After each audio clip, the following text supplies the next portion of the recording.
Superstar writer Chip Zdarsky is here, folks, and he is bringing us a whole new era of Batman, because Gotham City billionaires are being killed by an unknown adversary.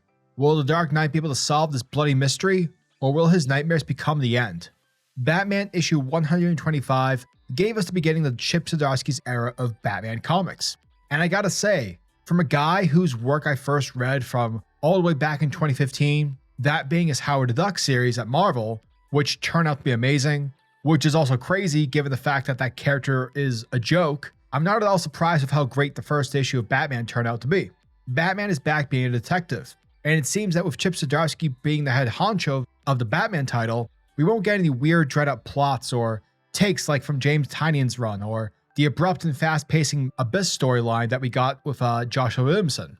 It seems DC took note of what was happening to their flagship title, and we're like, okay, how about we get someone who can write Batman for years? That way we don't get abrupt plot lines or sudden shifts to the series.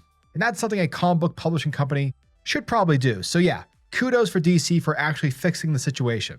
And so because of that, we get ourselves a great first issue, where it's very similar to Zdarsky's Daredevil, and it seems like it's going to take its time. Yet the story will be asking profane questions along the way about Batman's purpose, on whether or not he should just give it all up, while at the same time building up the book's plot one issue after another. I'm definitely excited to see where Chip is taking the characters and how he's going to shape up Gotham for the future. I'm curious to see what happens to Tim, and more specifically on how Tim's injury will affect Bruce, along with the death of the Penguin. And yeah, do I think the Penguin's dead? No. He'll definitely come back because comics, but I'm interested to see how all that plays out. Also, Batman getting a new villain, a Bat version of Ultron, is a pretty cool take. My only hope is that the villain doesn't end up becoming unimportant as the series progresses, only to, end up like Rogol-Zar.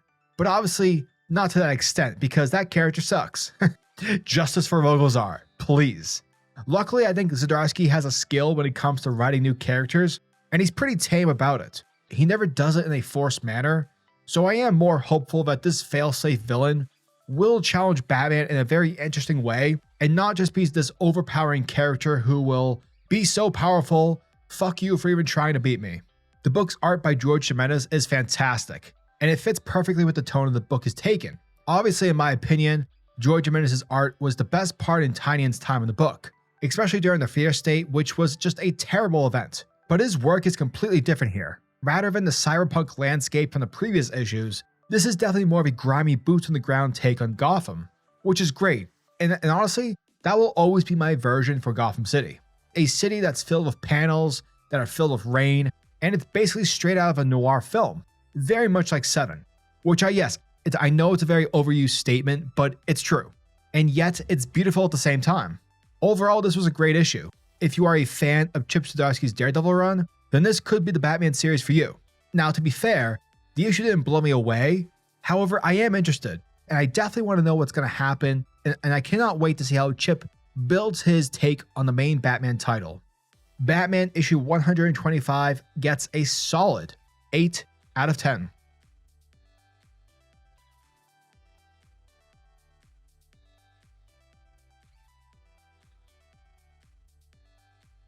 Batman issue 125 begins with a dream, a nightmare if you will, where Alfred Pennyworth is doing what a butler does. But suddenly that's when the Batcave alarm system begins to go off. And from there, we immediately switch scenes to where in the streets of Gotham City, we see the three Jokers standing on top of the dead bodies of the BatFamily. And all three of them are saying the same thing. Wake up, Bruce. Wake up. And just like Nicolas Cage, Bruce immediately wakes up shivering, screaming the words, "God damn it," as loud as he can. But eventually he's able to calm down. From there, Bruce calls up Selina, and he's just trying to chat. He's just checking in and seeing what's up, because at the moment, they're separated. Each of them are doing their own thing. Now, this scene is nothing more than just Bruce trying to reminisce in the past, because for Bruce, a lot has happened to him. A lot of his friends are gone. Alfred's dead, Damian hates him, both him and Selina are separated, and Dick is off doing his thing, being Nightwing. So yeah, we sort of get the sense that Bruce here, he's just trying to, maybe not feel so alone. But it's also during their talk where Catwoman warns Bruce about someone who's been hunting down Gotham's elite. And with that, the two end their call, and Bruce suits up as Batman. From there, we switch scenes to somewhere else in Gotham, on a dark and stormy rainy night where a hostage situation is currently underway. Now, while the cops have managed to block off the area, inside the building we see that the bad guy who's responsible for what's happening is freaking the hell out. And yeah, obviously he should be because, he's about to get broken by Batman. However, this guy, he's freaking out more so than your average thug in Gotham. But eventually, as the saying goes, if Batman shows up, you suck. Which is not an actual saying, but hey, I just made it up on the spot. So yeah, I'm friggin' awesome. But yeah, anyways, so Batman shows up and he just destroys this man's body, grappling him and setting him off, swinging outside the building in between the spotlights. But sadly, all this is for naught because the hostages are found to be dead. They have already been shot.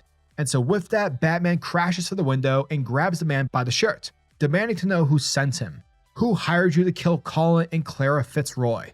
Afterwards, we pick up where Bruce is currently residing these days, because for some reason, Tynion, he thought making Bruce less rich but still very rich was the answer to everything.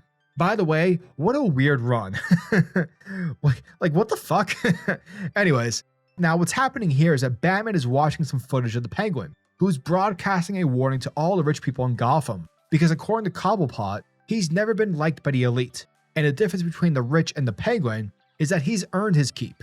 He didn't just inherit it. He became the embodiment of the American dream. And so because of that, he's going to kill anyone in Gotham who has inherited more than $5 million. Essentially, I am Oswald Cobblepot, and I approve this message. Now, right off the bat, Batman is calling bullshit, because Penguin is such a hypocrite. The dude has never worked hard in his life. So it's definitely safe to assume that the Penguin has something else up his sleeve. Meanwhile, we have Tim Drake checking up on Bruce to make sure that he's doing okay. Because the Fitzroys, they were actually friendly to Bruce. They were his friends. And apparently Colin was the one who would constantly tell Bruce that, maybe you should settle down. Leave that playboy life behind. But as Bruce puts it, when it comes to being Batman, he can't afford such a luxury. But what Bruce can afford is the chance to attend a gala, which is likely the Penguin's next target. Now eventually we switch over to the gala, where Bruce shows up with his date and is making the rounds, while simultaneously Tim is able to sneak in Batman's utility belt, given the fact that the guards are checking everyone's pockets up front. Now Bruce is 98% certain that the Penguin will use gas for maximum impact, so he tells Tim to head over to the boiler room in order to investigate and to, keep an eye out. And while Bruce heads over to the bathroom to grab his gear, Robin is able to take out some of the guards. And once he reaches the boiler room, he tells Bruce that the boiler has been fitted to push out gas just like he anticipated. Suddenly, the Penguin shows up, and he proclaims his presence. And like the malevolent host that he is, he welcomes everyone to their death, and thus he clicks a button to activate the gas. However, his plan goes sideways because Tim was able to inject a neuralizing agent within the boiler. So yeah, basically Penguin's plan gets shut down. And while everyone is evacuating, Batman is able to suit up like a badass bachelor, and with that he engages the Penguin. However, it turns out that this isn't the real Penguin. Rather, it's Clayface. And because of that, it's down to be a much tougher fight for the Dark Knight to take on. But while Tim Drake is making his way through the ballroom to unlock the doors, Batman informs Clayface that the last time they met, he injected him with a formula that he had been working on, one that had the ability to turn his clay into something much, much more explosive. So yeah, if you even try to fight me, if you even try to smack my face, I will blow you the fuck up. Meanwhile, one of Clayface's men, who's shown to be slowly getting back up after getting a beatdown, the bad guy shoots his gun, and he actually hits Tim's throat, mortally wounding Robin. And so without a second thought, while the explosions start to go off and Batman choruses Clayface to help out, he rushes over to Tim, and like the caring father, the protector of the innocent, he rushes Tim out of the gala, bringing Tim to the Batmobile, and he immediately races off to the closest hospital. Now, despite having a limited amount of time to save Tim, Tim manages to tell Bruce that you can't just take me to the hospital because if you do, they'll know who I am. Thus, the mission is at stake. And so after getting some PTSD flashbacks of Jason Todd's lifeless body being carried out of the burning warehouse by Batman during Death of the Family, that's when Batman reminds himself that he's done this before. And so he pulls over and he changes Tim into regular clothing. Later on, after Tim is getting set up within the emergency room, we pick up in another room at the hospital, where Batman is in the shadows and he's talking to someone. And whoever this person is, Batman is telling them that you've made a lot of bad decisions over the years, but tonight was your worst one. And it turns out that he's talking to the real Penguin, who seemingly is dying from mercury poison. Thus, Batman demands to know why the Penguin is hunting down the rich people of Gotham, to which Penguin tells him that the elite never paid attention to him, and despite everything he built, his empire, the Iceberg Lounge, none of the rich gave him a chance, because in the end, his looks weren't enough. He never fit in. Now Penguin reveals that he saved Batman for last, and that's when Batman starts to hear sirens heading towards the hospital, and from there, we see Penguin crunching a pill. But this isn't just any normal pill, it's cyanide. Penguin commits suicide in order to frame Batman for murder. And with the nurses entering the room and seeing Batman over a now deceased Penguin, the oh shit alert starts to go off in Batman's head. And with that, he jumps out of the window, gliding his way to safety. And so once he returns to his base, the story that goes viral is that Batman is now a killer. Batman killed the Penguin. Meanwhile at Wayne Manor, beneath the Batcave, we see a bunch of alarms going off. And from there, a capsule erupts out of the ground. And we see a Batmech of sorts come out of the ground, and the only words being blared off throughout the cave is that failsafe is online. And that, folks, was the end of Batman, issue number 125. And thank you guys for checking out my video, as it truly means the world to me. And as always, I'm your majestic sayer of words, SuperCliff, and if you guys are new to the channel, then do me a solid by smashing that like and subscribe button, and also hit the notification bell so that you'll never miss out on an upload, and so you'll always be kept up to date with your favorite top tier comics happening in the comic book world. Now tell me, what are your thoughts and opinions on this issue? Are you guys excited for issue 126? Let me know down in the comment section below. And until the next video, peace. Giggity goo.